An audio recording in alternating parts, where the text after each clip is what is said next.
నమస్కారం ఎల్జేసీ TV news కి స్వాగతం।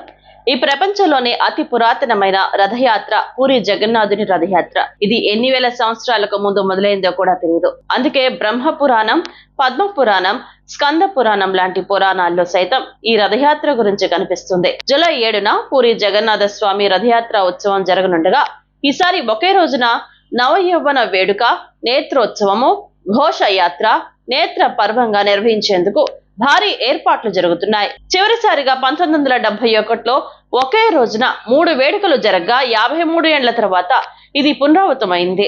ప్రపంచంలో ఏ గుడిలో అయినా ఉత్సవ విగ్రహాలను మాత్రమే ఊరేగింపుకు వాడతారు, కానీ పూరిలో అలా కాదు। సాక్షాత్తు గర్భగుడిలో ఉండే దేవుళ్లే గుడి బయటకు వస్తారు।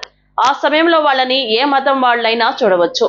ఈ జగన్నాథుని రథయాత్ర కోసం ప్రతిసారి కొత్త రథాలను తయారు చేస్తారు। వీటి తయారీని అక్షయ తృతీయ రోజున మొదలు పెడతారు। జగన్నాథుడి కోసం చేసే రథాన్ని గరుడ ధ్వజం అని, బలభద్రుని కోసం తయారు చేసే రథాన్ని తాళధ్వజం అని, సుభద్ర కోసం తయారు చేసే రథాన్ని దేవదాలన అని పిలుస్తారు। జగన్నాథుడు తన గుడికి తిరిగి వచ్చిన తర్వాత సునాభేష అనే ఉత్సవం జరిగింది।